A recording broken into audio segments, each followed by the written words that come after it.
Hey everyone, thanks for watching another one of my videos. Today we're going to be adapting a non-waterproof controller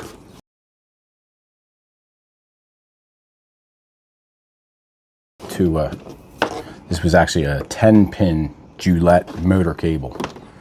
It's for a customer.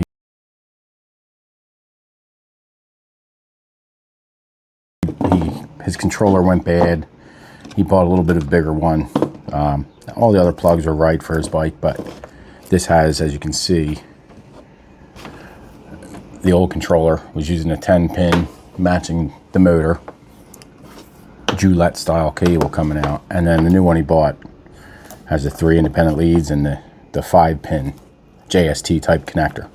So basically I'm going to be splicing this to the new cable, well, the original cable from the old controller, so it'll be still plug and play to the new one. So let me get everything out, get set up. I'll show you the tools I'm going to be using and get started. Okay, so let's see what we got here. I'm going to be using some 3-to-1 heat shrink. This is a kit I got on Amazon here. This has all different sizes. Had 1 inch, 3/4, 1/2 inch, 3/8, 1/4 inch, down, real small. I think it's 1/8 inch. Pretty nice little set here. So you can see I already picked out a couple different sizes I'll be using. I got my rosin core solder. I use a little butane torch. It's got a heat gun tip. You've probably seen some of my other videos, just for heat shrinking the heat shrink on there.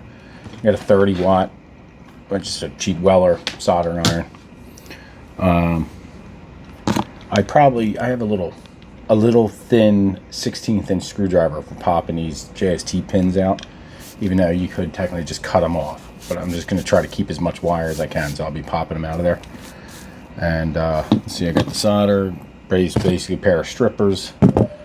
Not much. Basic stuff you're going to need for soldering and splicing wires together. So there is another option. I could have opened this up and wired the lead right into the controller, but it's pretty tight in there, and for somebody doing it at home, you're not going to really want to open it up and try to get in there and solder out all your Hall sensor leads and things like that. So this is actually easier, and it gives me a little bit more length. The other thing is where this is sitting, I was kind of limited on the length to get back to the motor lead. So by the time I would have put this in there, I would have been getting another extended cable. So I'm trying to use what the guy has here. So a little bit limited. But the other thing I noticed, this is a 10-pin, which I'll attach a picture of the lead. It's easier to see on the motor end with the prong sticking out, the male end. This is a 10-pin Gillette style. Kind of odd. I had a hard time finding a cable for it. I found a 10-pin, but it's not the same orientation as this. So I took this off his old controller to splice in.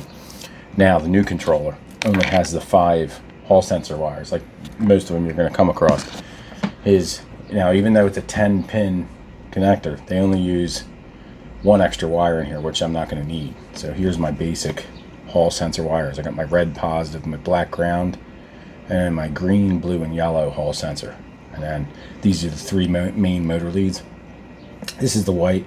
Could be, I'm not really sure. I'm not familiar with this controller here, the old one that came out, but it could be like for temperature or something for speed, but this one should be monitoring the speed off of the Hall sensor. So I'll just be safing that off with heat shrink. You'll see it as the video goes on. So all right, let me get set up here and get started. So you can see taking these little pins out of the JST type of connector. Just get under it, release it, and they'll pull out of there. There's a little tab in there when you push them in, they just catch. Hard to see in there though, so.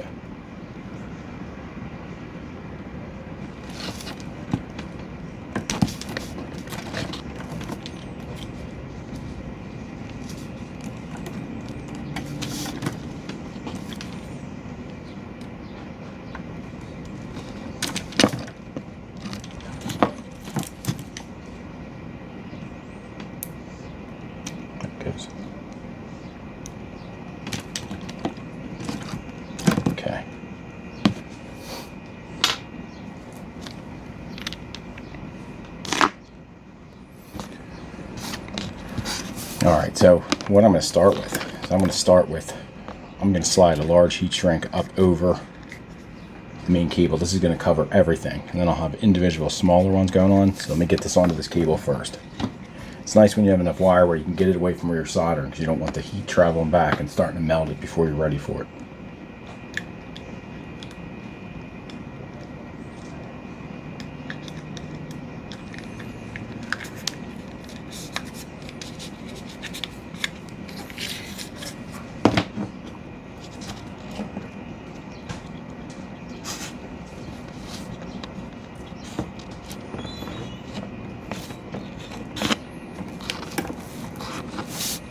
So now I'm going to cut these pins off.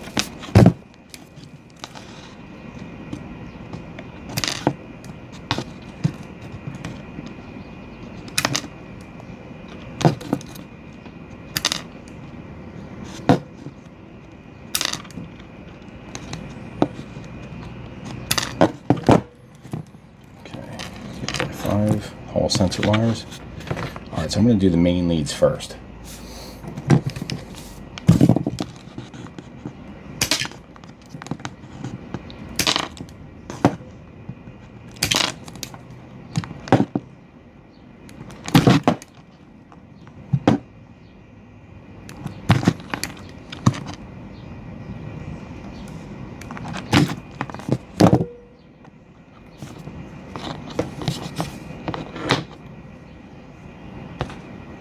Now the heat shrink you use for each individual, you want to make sure it's big enough that when you have 2 of them put together, it's going to be big enough to slide over.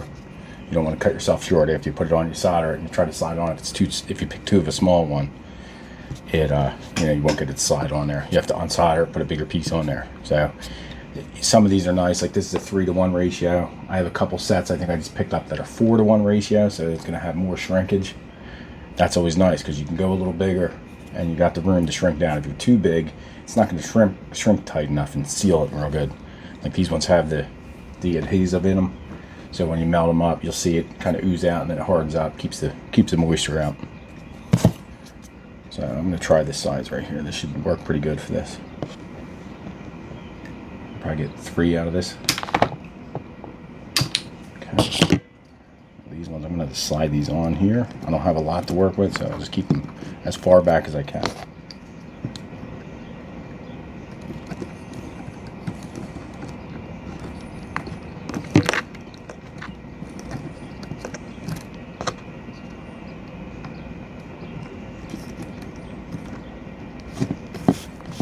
Okay, so you can see I got the 3 pieces are tucked down. I'm trying to get as far away as I can. Got my main one that's going to cover everything on here.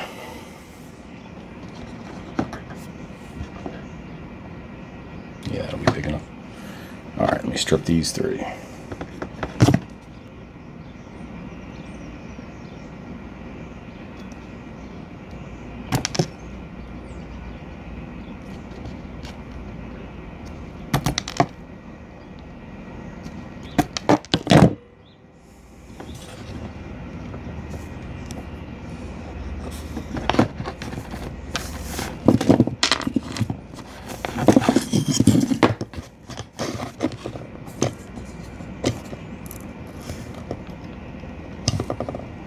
I try to kind of give them a little twist. Help them hold until you get the solder locking them together.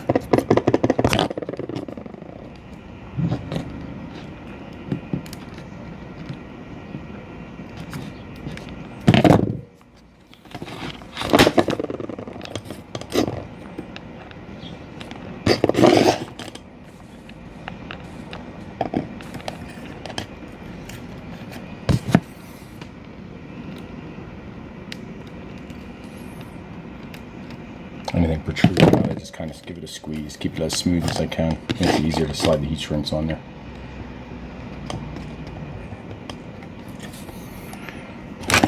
I'm going to put something on there for weight.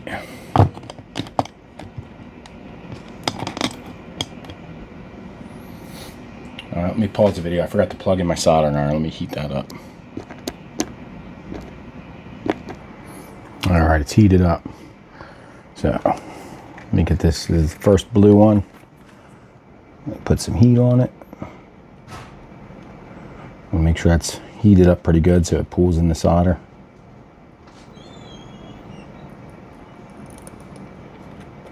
You can see it going right in there.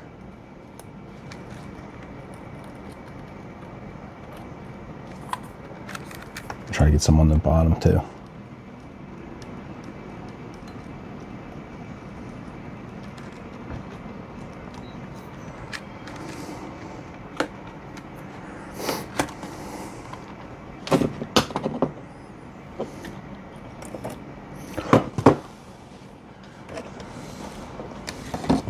Check both sides.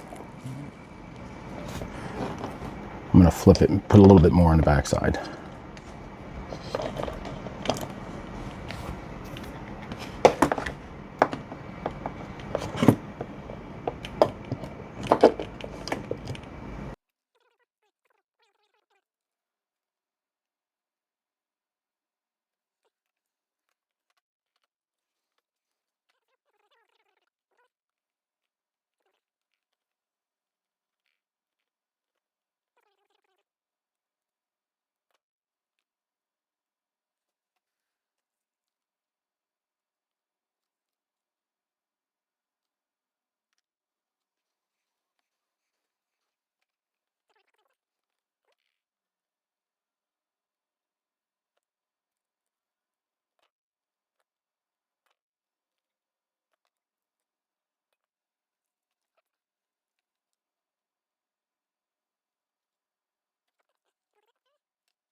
Little bump there, so I just kind of straightened it up. Add a little bit more on the end.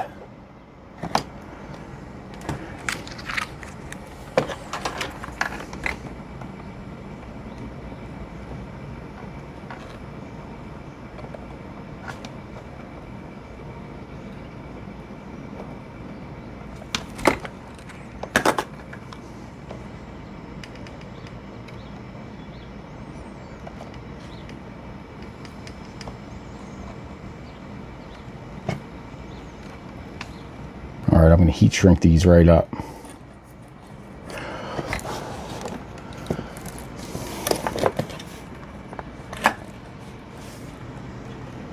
Once again, these are the three main.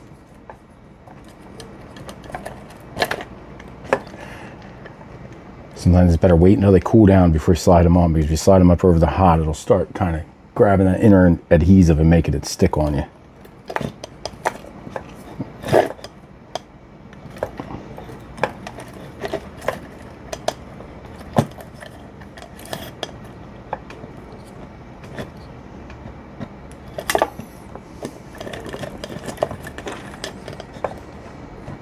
Okay.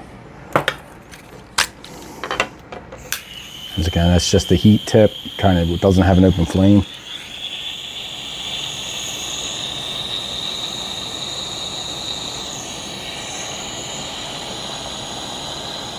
You'll see it shrinking up.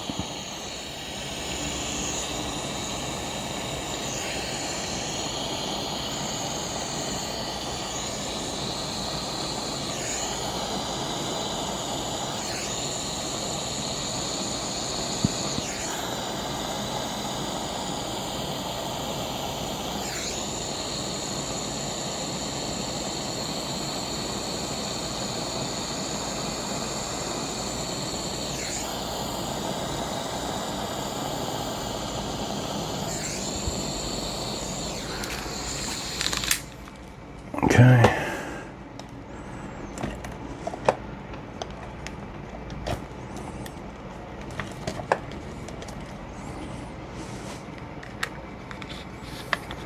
I'm going to check how this one fits over there real quick before I do all the small wires.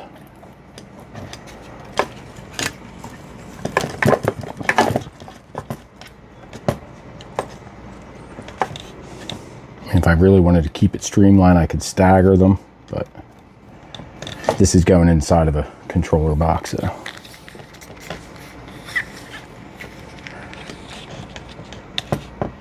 there's some room, but it's actually getting a little snug, so. Leads. Got the Hall sensor leads. I'm not going to solder these yet. I'm going to splice these. I got some little gray wire nuts here. And unplug the soldering iron for now. I want to test this thing out first, just to make sure they didn't have anything with their Hall sensors, or in case I have to flip a Hall sensor if it's not running smooth. So what I'll do is I'll just do a temporary little splice individually and then test everything. If it works good, then I can take it apart and solder them same way I just did this. So.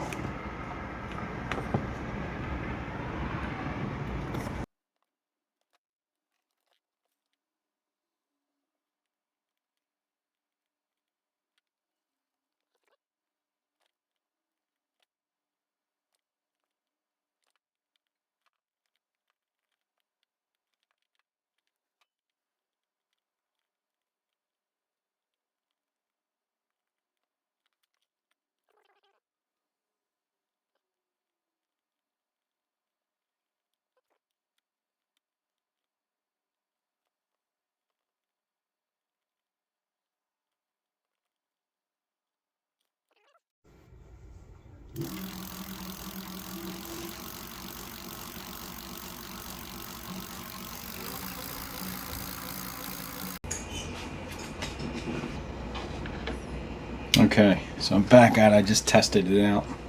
Had a little setback. It was giving me an error. Thought there was a problem with the Hall sensor in the motor. Here it was a throttle. Was actually giving me an error 08. So took a little bit of testing. So ready to solder them, but I got it working. Everything's running fine. So, which I did take a short video. I'll attach it. Just testing it on the bike. So right now I'm slipping my little heat shrinks back down on these wires, the small Hall sensor leads. Trying to get them away from where I'm going to solder them.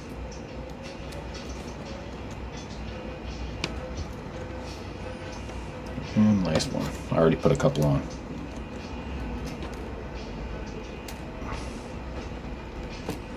So the little wires are easier to twist together, but they just go where they want to go. You know, they don't have any memory when you're folding them. All right, so I'm going to try to do some kind of order to keep them here. Start with the yellow.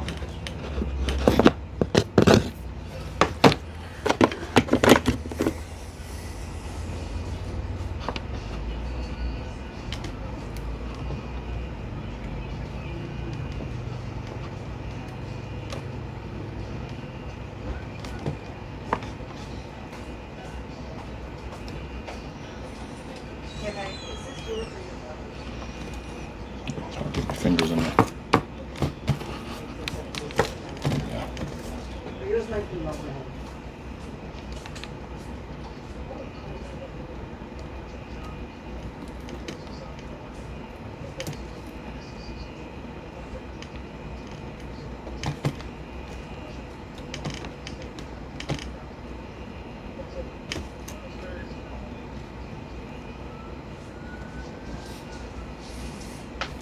Put that solder in there and good heat up.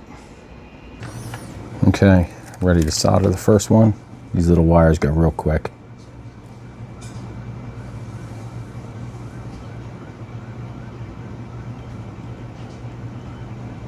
Soldering iron, it's not all the way hot yet. There it goes. Little ones, you can see it pull right in the solder. Fold that one over, get that out of the way. Do green.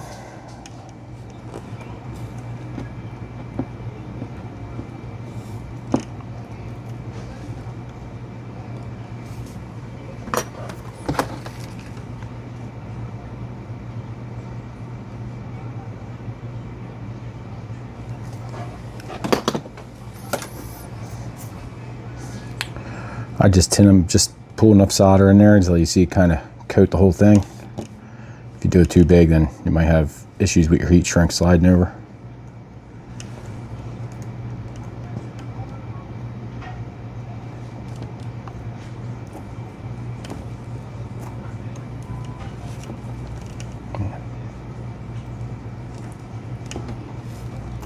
Hard getting my fat fingers in there to twist these things. All right, here we go.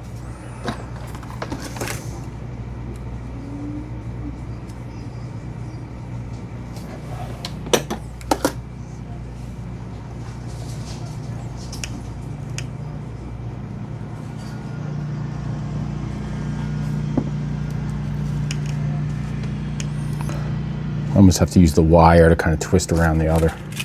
Like I said, it's just holding it till you get the solder on there.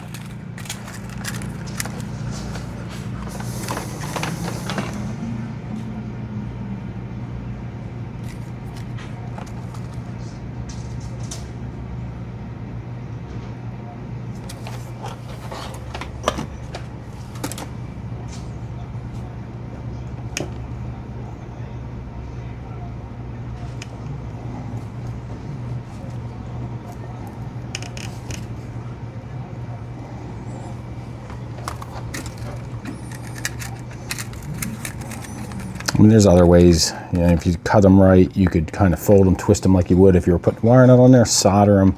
Sometimes I'll slide the heat shrink over, just leave a little bit hang off, shrink it. I'll squeeze it while it's still hot, and then it seals that adhesive, and then you can kind of fold it back. You can kind of fold them a couple different ways if you're having a hard time twisting them this way. I just like doing this to make it like a continuous wire.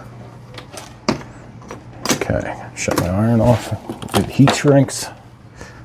I'll start with the first one I did.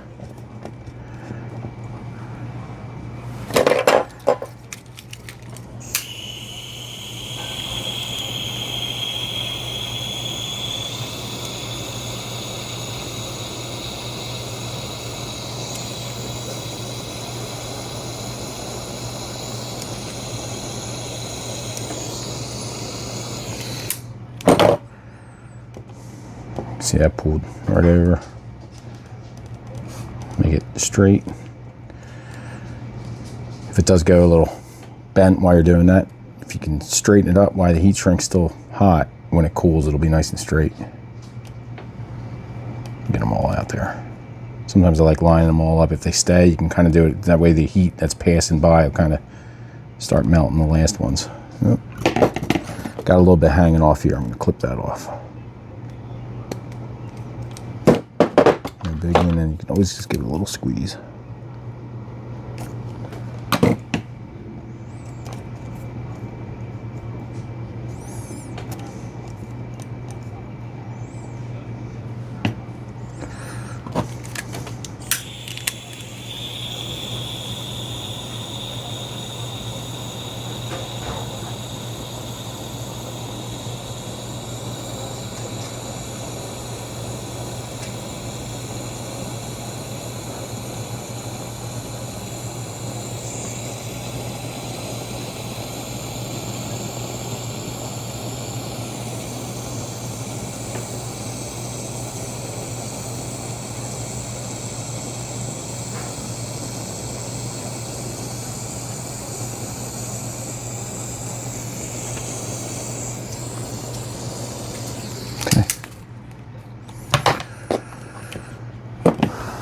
Let them cool a second. Okay, gonna put the main outer heat shrink on here now. Like I said, this I could have probably got the next size up, but we'll get it on there.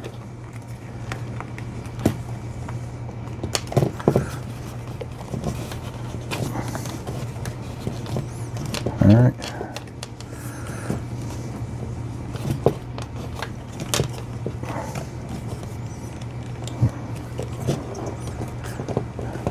Do that because that's how it's going to fold. So actually, let me pull some back.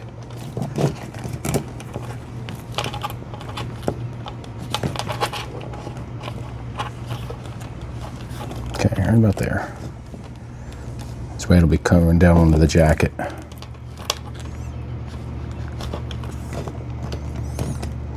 All right, so I'm going to take the outer. I'm going to use the open flame for this since it's a little bigger. It'll go a little quicker.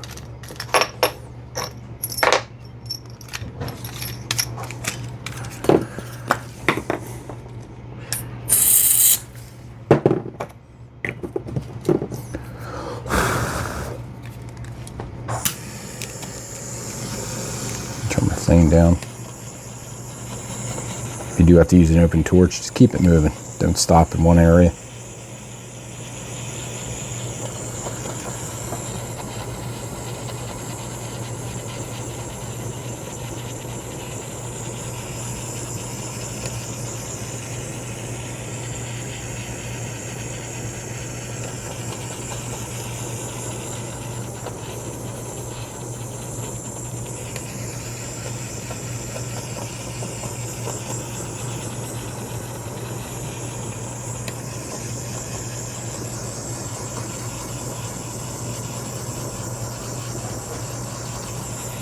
Heat gun works pretty good for this too.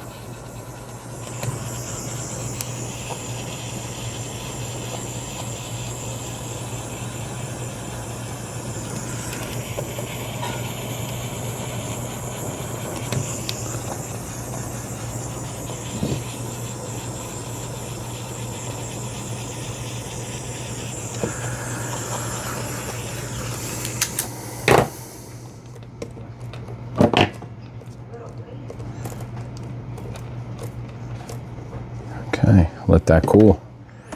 There you go. So now I still have my connector. So you can still unplug a controller. Normally I'd like to have a plug here and the extension cable down, but in this situation I just had to use it's like a 30-inch lead to get down there. But at least you can still unplug the back wheel. You still got your main connector right by the back wheel if you have to take it off. So that's pretty much it. That's changing the non-waterproof connectors to a Gillette style waterproof cable. And I'll do a separate video too on testing the hall sensors, because when I had a problem, I was going through the process. I thought I had a bad hall sensor, but as soon as I hooked it up to test it, it was giving me an error 08. It wasn't working. So it turned out it wasn't even hall sensors after testing them. Here it was a throttle. I haven't really seen that one before. It was actually, he gave me 3 different top throttles with the bike. So 2 of them were doing the same thing, give me in trouble, until I got found the right third one and worked with it. So it's working. So that's pretty much it. Thanks for watching. If you like it, give me a thumbs up. If you want to see more like this, subscribe to my channel. All right, thanks for watching.